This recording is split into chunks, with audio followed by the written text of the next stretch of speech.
Messieurs, mesdames, bonsoir et merci de suivre cette édition de 20h30. Le président de la République, chef de l'État, Issoufou Mahamadou, poursuit sa mission de travail dans la région de Tawa avec ce matin le département de Tchenkabraden où il a présidé un meeting populaire. C'est un accueil chaleureux qui lui a été réservé. Le compte rendu avec Samuel Tahi et Laoli Singh. Ce matin, Tchinta était en fête. Une mobilisation à la hauteur de l'événement, tant il s'est agi d'accueillir celui grâce à qui la paix consolidée et renforcée. Les conditions de vie des populations sont nettement améliorées. Les hommes et les animaux sont à l'abri de la crise alimentaire et des affres de la pauvreté. Ainsi, à l'arrivée du président de la République, Issoufou Mahamadou, à Tchintabraden, l'ambiance de l'accueil a atteint son paroxysme.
A noter que de Tawa à Tchintabraden, en passant par Koloma, Kehehe, Tabalak et Kaou, les populations de ces villages sont sorties massivement pour réserver un accueil chaleureux au président de la République et à la délégation qui l'accompagne.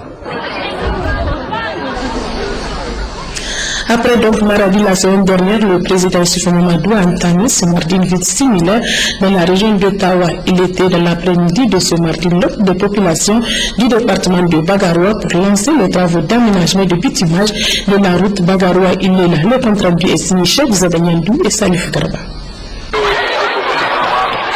À Bagaroua, le président de la République a reçu un accueil des plus chaleureux à l'image de la ferveur qui caractérise les populations de l'ADER.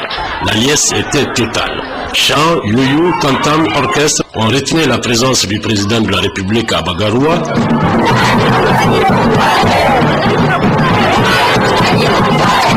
À la tête d'une forte délégation de ministres, d'ambassadeurs et de responsables à tous les niveaux. C'est donc à Bagaroua que le chef de l'État va donner le coup d'envoi des travaux d'aménagement et de bitumage de la route Bagaroua-Ilela, longue de 107 km, dont 27 km de bretelles, qui sera réalisée en 36 mois et coûtera près de 67 milliards de francs CFA, exécutée par l'entreprise burkinabé ATP. Après les chants de bienvenue vont se succéder les discours de circonstance. Le maire de Bagaroua s'est apaisanti longuement sur tous les avantages qu'offrira cette route une fois achevée, le soulagement et une fierté toute légitime pour Bagaroua et la région. Le gouverneur de Tawa, Barmou Salifou, a abondé dans le même sens, car cette route, une fois réalisée, impactera positivement sur les activités des uns et des autres. Réduction des délais de route, transport à coût réduit, moins de risques pour les usagers et écoulement aisé des productions agro-pastorales. En 5 ans, Tawa a bénéficié, tout genre de routes confondues, de plus de 370 km pour près de 100 milliards de francs CFA sur le financement de l'État du Niger. Cela, a-t-il dit, indique la traduction concrète des engagements souscrits par le président de la République dans le cadre de son programme de renaissance. Citant Issoufou Mahamadou, il dira que le sous-développement n'est pas une fatalité pour peu que l'engagement soit fort. Quant au ministre de l'Équipement, Ibrahim Nomo, une seule phrase suffit à résumer ses propos. La réalisation de cette réunion et celle des tronçons Sanam, Tebaram, Tawa, dans le lancement et qui est question de jour, constitue donc la concrétisation des rêves de notre tendre enfance. Rêve compté par les anciens, qui encore, au moment où je parle, paraissait utopique pour beaucoup d'observateurs. Excellence, cette vision des choses a été possible, car certains de nos compatriotes n'ont jamais mis dans la balance votre vision de bâtir une nation nouvelle à travers votre programme de résistance. Votre témérité et votre abnégation à traduire vos paroles données en actes concrets.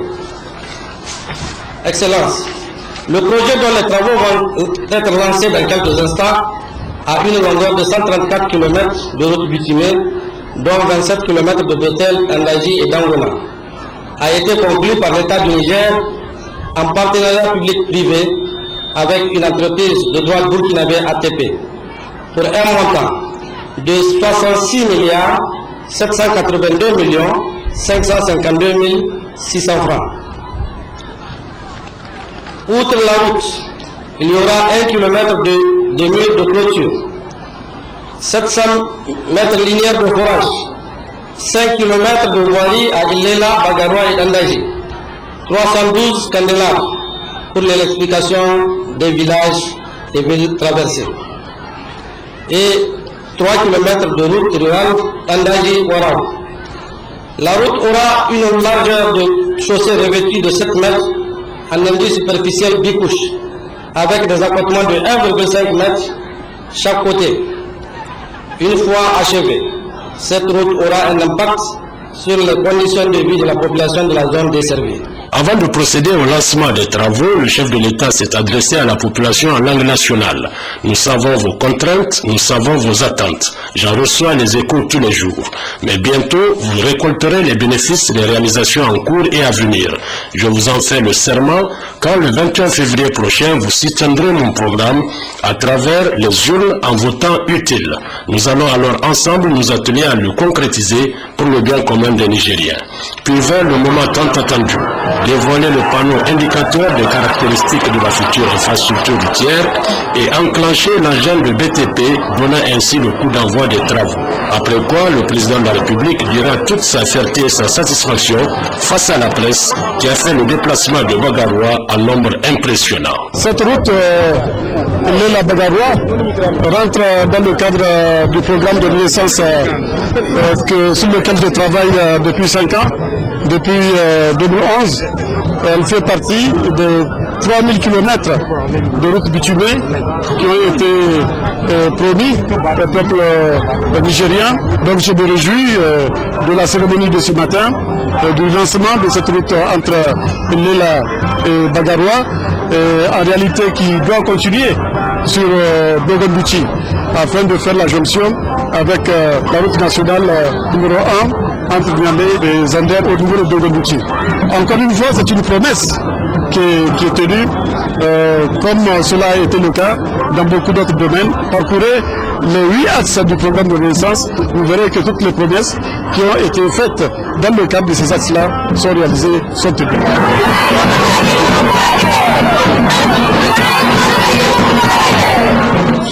Peu après le lancement des travaux d'aménagement de bâtiments de la route Bagaroua-Ilela, le président de la République, Mamadou, s'est confié à la presse. Voici ses sentiments.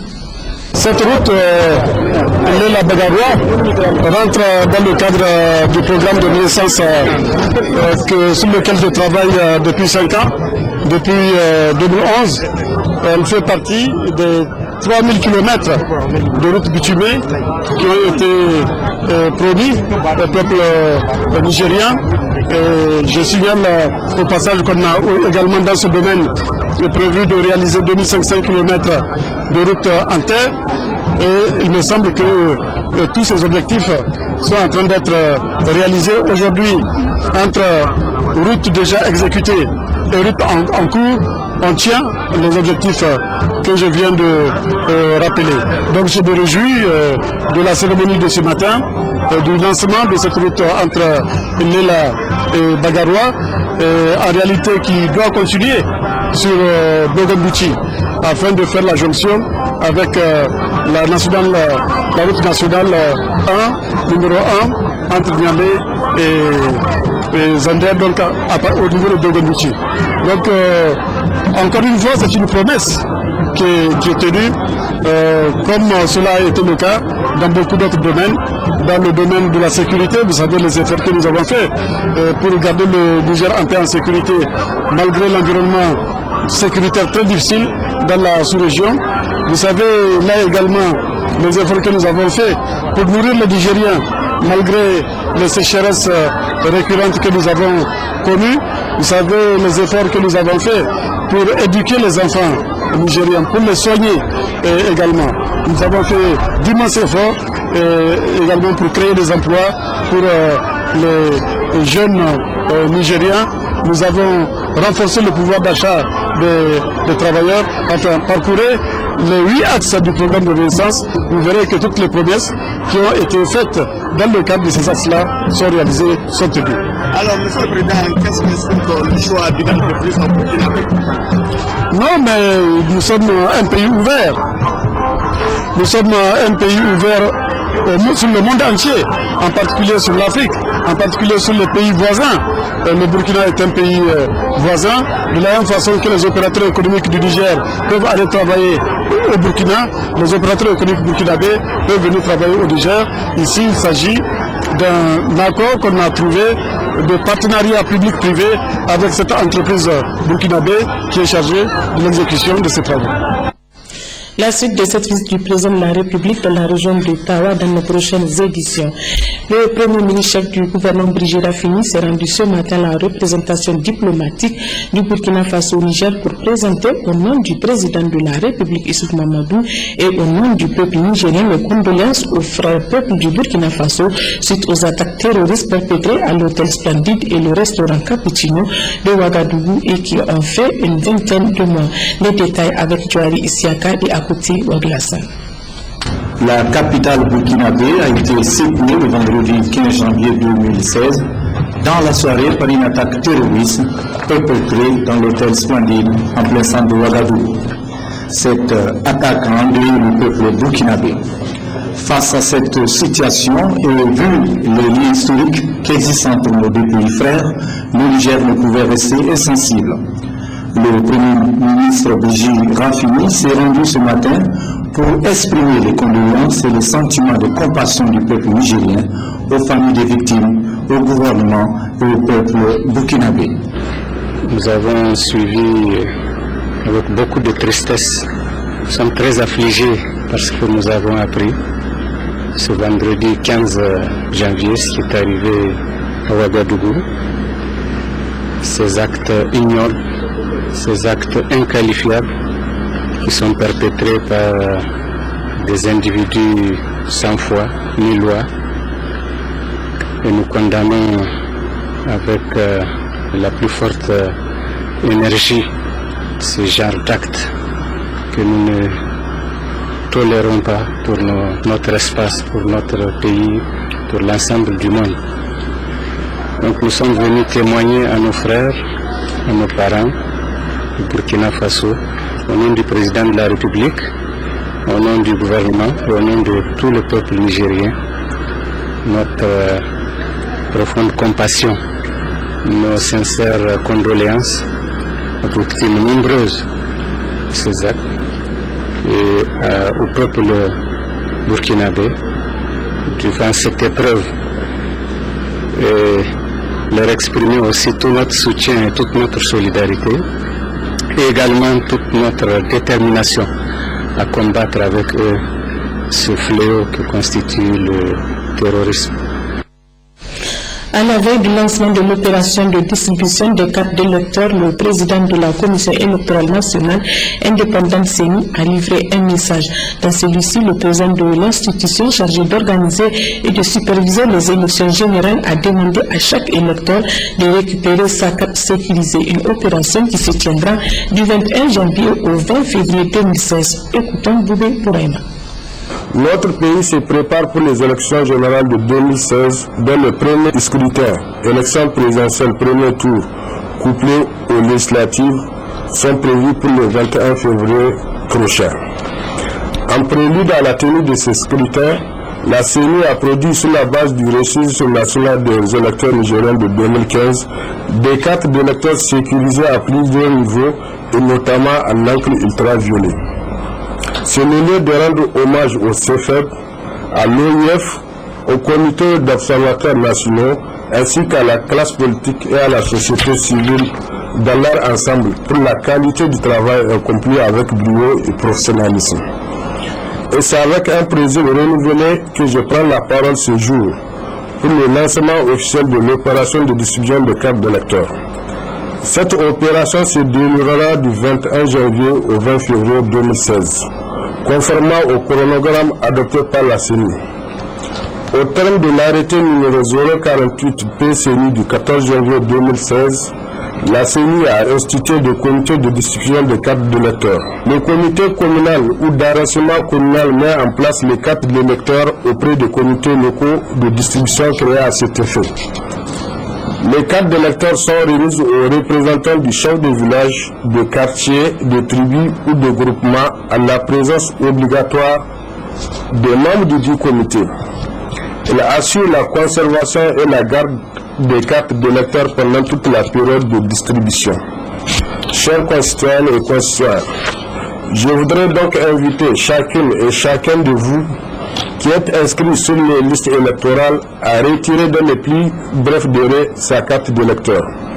Faites-le donc dès à présent et n'attendez surtout pas le dernier moment pour le faire car il ne vous sera plus possible de retirer votre carte le jour du vote.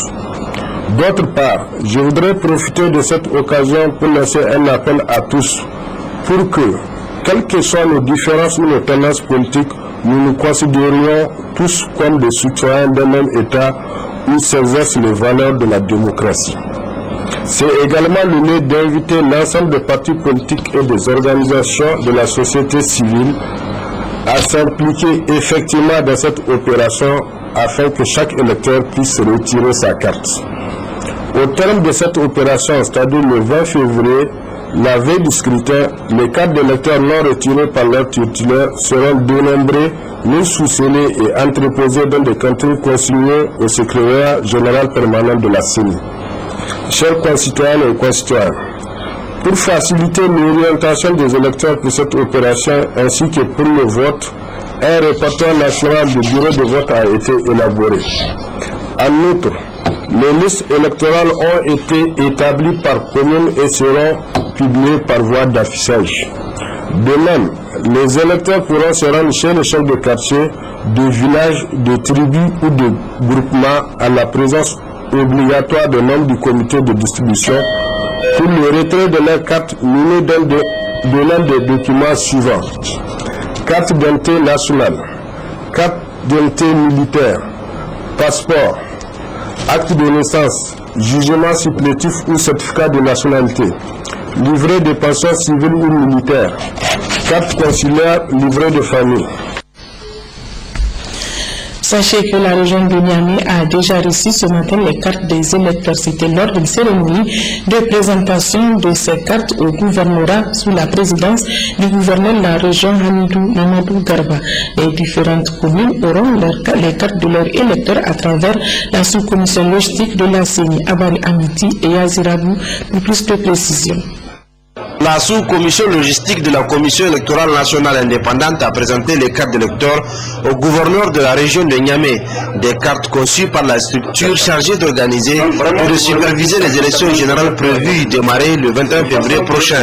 Un mois avant, la région de Niamey reçoit les cartes de ses électeurs inscrits devant tous les acteurs locaux. Dans le carton que vous voyez en bas, vous avez l'ensemble des bureaux de vote retenus à travers le fichier électoral de la région de Niamey. Vous avez les cartes de tous ceux qui sont inscrits sur les listes d'électeurs.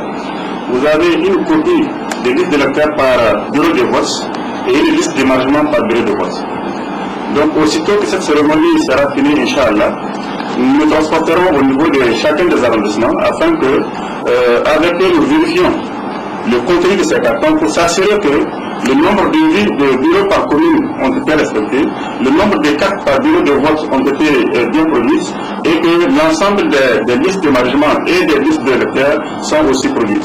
Cadres régionaux, maires communaux, chefs traditionnels, comités de distribution se chargent de la remise de ces cartes à leurs propriétaires. Nous n'avons plus de temps à perdre. Nous n'avons que pratiquement cette demi-journée pour pouvoir lancer cette machine. Donc je demanderai vraiment aux différents maires de procéder très rapidement donc, à la mise en place de ces différents comités-là et que le travail puisse démarrer demain. Vous avez ici les coordonnateurs de la chefferie traditionnelle de la région du Niamey. Parce qu'à un niveau décentralisé, c'est eux qui sont responsables de ces cadres directeurs. Autour de ces chefs traditionnels également, des comités ont été prévus. Je pense que tout le monde a de communiquer. Les maires, certainement, avant de lancer la distribution, tiendront au moins une réunion de contact avec les chefs traditionnels afin que tout le monde soit au même niveau d'information sur les procédures de ces cartes-là.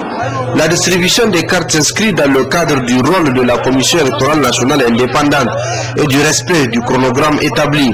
La CENI livrera toutes les cartes dans le délai et le gouverneur de la région de Niamey promet de veiller à la bonne distribution. La communauté des États sahélo-sahariens, SINSAD et la Fondation Hansidel, en collaboration avec la CENI, organisent depuis ce matin dans la salle Sanibako du ministère des Affaires étrangères un séminaire de renforcement de capacité de la Commission électorale nationale indépendante. Une formation de 3 jours qui permettra de renforcer les capacités de cette institution électorale. Le compte rendu est signé James Didier et Bachir Harouna. Après le Mali et le Burkina Faso, la communauté des États sahélo-sahariens SINSAD, avec l'appui financier et technique de la Fondation Hansen, dans le cadre de l'appui que ces deux institutions apportent au processus électoral et à l'état de droit des pays membres, organise ce présent séminaire de renforcement des capacités de la Commission électorale nationale indépendante. C'est le Niger qui est actuellement engagé dans l'organisation des élections présidentielles, législatives et locales. Ainsi, un cadre d'expérience qui a vu la participation de plusieurs pays experts internationaux. Il vise également à contribuer par le renforcement des compétences à l'amélioration de la performance des membres de la CENI au niveau central, régional, départemental et communal sur la planification, la mise en œuvre et le suivi des opérations électorales. Monsieur le Président de la CENI, Mesdames et Messieurs les membres de la CENI, que la SINSAD mesure l'importance du rôle de votre institution et reste très sensible au bon déroulement et à la réussite des élections libres, crédibles, transparentes et acceptées par tous.